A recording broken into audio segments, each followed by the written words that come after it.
League of gods. तो movie की शुरुआत किंग जोहू के शासनकाल में होती है। एक दिन उसका एक अधिकारी उसके बेडरूम में आ जाता है। इस बात से चिढ़कर जोहू की रखेल, जिसका नाम डाजी है, वो अपने खतरनाक शिकंजे उस पर छोड़ती है और उसको मार डालती है।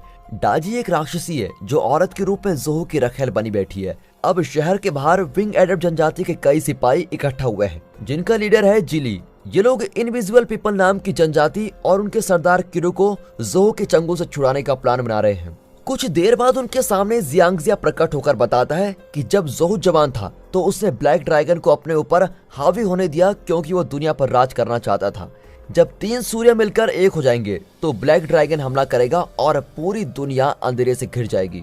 शहर में जोहू और डाजी जश्न मना रहे होते हैं। वे इनविजिबल पीपल के सरदार किरो पर कई सितम ढाते हैं और उसको जोहू की भविष्यवाणी दिखाने पर मजबूर करते हैं। अब किरो अपनी आंखों से जोहू का भविष्य दिखाता है, जिसमें जोहू जिंदगी की भीख मांगता है और आखिर में मिट जाता है। जोहू का अपना भविष्य मंजूर नहीं होता और गुस्से में आकर वो अपने गार्ड्स को हुक्म देता है कि किरो की आंखें निकाल दो। इसी बीच विंग एडप्ट के सिपाही कारागार में घुस जाते हैं, जहां इनविजिबल पीपल को रखा गया है। वहां के गार्ड से लड़कर वे अंदर पहुंचते हैं। लोहे की सलाखें तोड़ने के लिए जिली को मजबूरन अपने पावर्स यूज करने पड़ते हैं। हालांकि उसको वार्न किया जाता है कि शहर के अंदर वो अपने पावर्स का इस्तेमाल न करे। अब ये खबर जनरल लेपर्ड नाम के एक अधिकारी तक पहुंच जाती है। वो अपने ब्लैक लेपर्ड पर सवार होकर इनको रोकने आता है। इतने में गार्ड्स के हाथों कई इनविजिबल पीपल मर जाते हैं। फिर भी विंग एडप्ट के सिपाही इनविजिबल पीपल के कुछ बच्चों को बचा लेते हैं, जो अपने स्पेशल पावर्स की वजह से दूसरी जगह टेलीपोर्ट हो जाते हैं।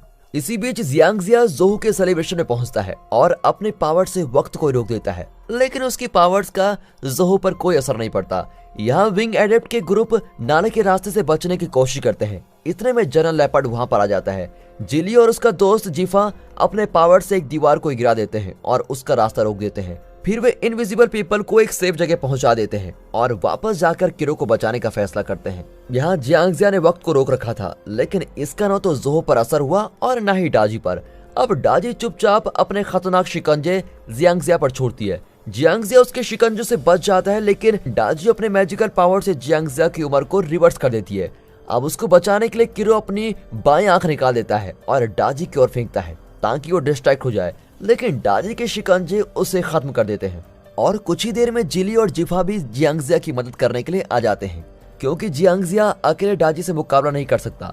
लेकिन वे डाजी का कुछ भी नहीं बिगाड़ पाते और किरो की आंख लेकर वहां से बच निकलते हैं। किरो की दूसरी आंख डाजी के पास ही होती है। यहाँ विंग एडप्ट सिपाही अपनी राजधानी में लौट जाते हैं। उनका राजा जिचैंग जियांगजिया से विनती करता है कि वो किरो की आंख की मदद से जोहू और ब्लैक ड्रैगन को हराने का रास्ता बताए।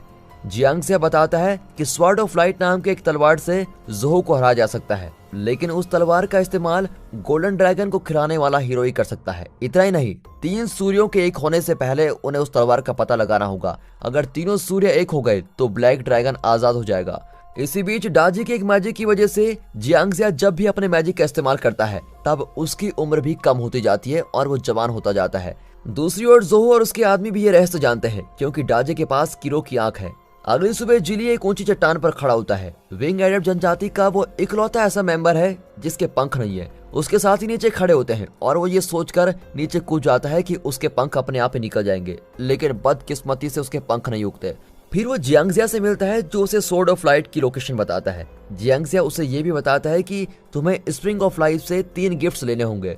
फिर वो कुएं से एक अंडा निकालता है, जिसके अंदर से निजा नाम का एक छोटा सा लड़का निकलता है, जो सभी को परेशान करके रख देता है। यहाँ जनरल लेपर्ड लड़की की एक गुड़िया बनाता है और उसमें जान भर देता है। वो इस गुड़िया का नाम लैंडाई रखता है। वो लैंडाई को ऑर्डर देता है कि तुम जिली को ढूंढो और उसको मार डालो। जिली और निजा एक रेगिस्तान में पहुंच चुके हैं। जियांगजिया का पहला गिफ्ट एक आंख वाला पौधा होता है, जो जिली को कुछ एडवाइस देता है। निजा उस पौधे के सामने मजे से खेल रहा होता है, तब अचानक उन्हें रेगिस्तान का एक बड़ा कीड़ा चेस करता है। फिर जिली अपनी शक्ति से उसको मार डालता है। तभी निजा छुपके से जिली का एक दूसरा गिफ्ट चुरा लेता है, जो एक बेबी ड्रैगन प्रिंस है। जियांगजिया ने इसको बड़ा होने के लिए रखा होता है। फिर ये बेबी ड्रैगन प्रिंस निजा पर एक गैस फूंकता है, जिससे वो बेहोश हो जाता है और साथ ही बड़ा भी हो जाता है। जब उसको होश आता है तो जिली उसको स्वॉर्ड ऑफ लाइट ढूंढने के लिए मजबूर करता है। फिर वो जिली की बात नहीं मानता। इस पर जिली उसको प्रॉमिस करता है कि अगर तुम स्वॉर्ड ऑफ लाइट ढूंढने में मेरी मदद करोगे तो मैं तुम्हें तुम्हारा पौराणिक हथियार यानी कि फायर व्हील्स दिलवा दूंगा। और फायर व्हील्स का नाम सुनते ही वो मान जाता है। वो एक दलदल जगह पर पहुंचते हैं, जहाँ कुछ खंबे होते हैं।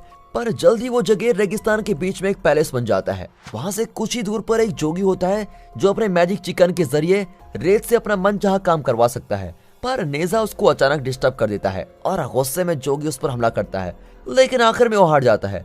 फिर बताया जाता है कि जोगी का नाम अरलांग शैन है।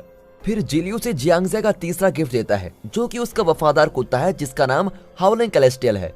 फिर वो उनको छोड़कर अपने गोल्डन फादर की तलाश में निकल पड़ता है। रात को वो एक पोर्ट में पहुंचते हैं जहां लैंडाई चमकती हुई तितलियों से बच्चों का मनोरंजन कर रही होती है। उसकी खूबसूरती को देखकर जिली उसकी ओर अट्रैक्ट हो जाता है। फिर वो जिले से कुछ देर बात करके चली जाती है और सारी इन्फॉर्मेशन जनरल लेपर्ड को ट्रांसफर कर देती है। अब जेली की मुलाकात एक जादूगरनी से होती है जिसका नाम टाई जेंडन है। वो जेली के सपनों के जरिए उसके दिमाग में चल रही सारी बातें जान लेती है।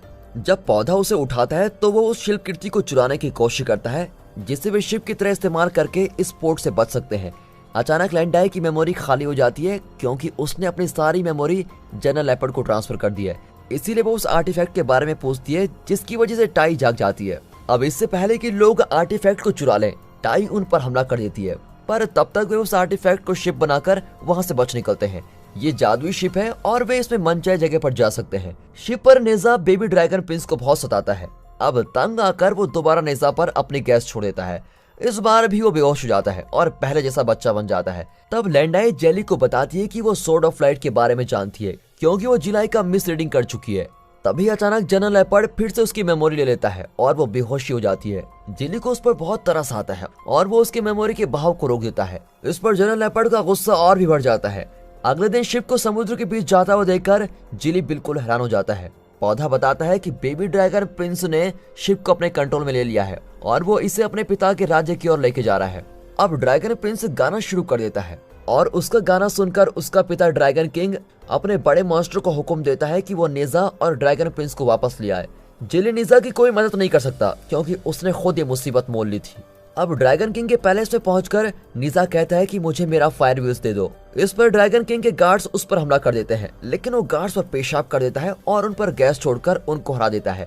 और फिर अपनी हार मानकर ड्रैगन किंग उसके आगे सेंटर हो जाता है और उसे फायर व्हील्स दे देता है। बदले में वो ड्रैगन किंग को बेबी प्रिंस लौटा देता है। अब फायर व्हील्स की मदद से नेजा बड़ा हो जाता है और शिप की ओर उड़ जाता है। शिप जेली के पुराने टूटे फूटे घर की ओर उड़ता है। तब बताया जाता है कि जेली के पिता को जोहो की सेना ने मार डाला था और उन लोगों ने विंग एडेप्ट के लगभग सभी लोगों को वहां से निकाल दिया था। जेली के पिता के पंख भी तोड़ दिए गए थे। बाद में जेली सोर्ड ऑफ लाइट का पता लगा लेता है जो कि एक फ्लोटिंग आइलैंड पर है। अब तेजी से हवा चलते हुए रिंग्स उसकी सुरक्षा कर रहे होते हैं। तभी अचानक जनरल लेपर्ड अपनी आर्मी के साथ वहां उड़कर आता है और सोर्ड ऑफ लाइट को चुराने की कोशिश करता है। आखिर वो जेली को हरा ही देता है और उसकी जान बचाने के लिए लैंडाई रिंग्स के बीच जाकर सोर्ड ऑफ लाइट ले आती है, लेकिन इससे रिंग्स टूट जाते हैं और वहां पर एक बड़ा एक्सप्लोजन होता है जिसकी वजह से जनरल लेपर्ड और उसकी आर्मी को वहां से जाना पड़ता है। अब इस मुश्किल सिचुएशन में जेली के पंख भी निकल आते हैं और वो लैंडाई को लेकर उड़ जाता है ताकि मरने से पहले वो सनसेट देख सके। अब लैंडाई लड़की की पुत्री बन जाती है। जिलाई उसे आइलैंड पर छोड़ देता है और सोर्ड ऑफ लाइट लेकर चला जाता है। वो देखता है कि 3 सूरज एक होने वाले हैं, इसीलिए वो तुरंत नेजा और एरलांग शैन को लेकर अपनी राजधानी पहुंच जाता है। एरलांग शैन को अपना गोल्डन फादर भी मिल चुका है। अब ये राजधानी जोहो के कब्जे में आ चुकी है। जियांगजिया को शहर की सुरक्षा करने में बड़ी दिक्कत आती है क्योंकि उम्र रिवर्स होने की वजह से वो सब कुछ भूल भी रहा है।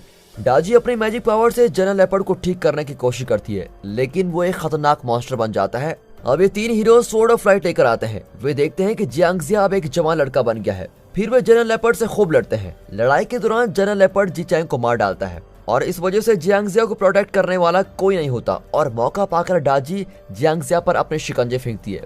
मरने की हालत में भी जीचैंग जिफा को अपना वारिस बताता है और उसे तलवार सौंपता है। वो तुरंत स्प्रिंग ऑफ लाइफ जाकर अंदर कूद जाता है जिससे तलवार की शक्ति बढ़ जाएगी। इसी बीच बाकी लोग मॉन्स्टर को डिस्ट्रैक्ट करने में लगे होते हैं। अब जिफा गोल्डन ड्रैगन बनकर आता है और शक्तियों से भरी तलवार से गोल्डन लेपर्ड को मार डालता है।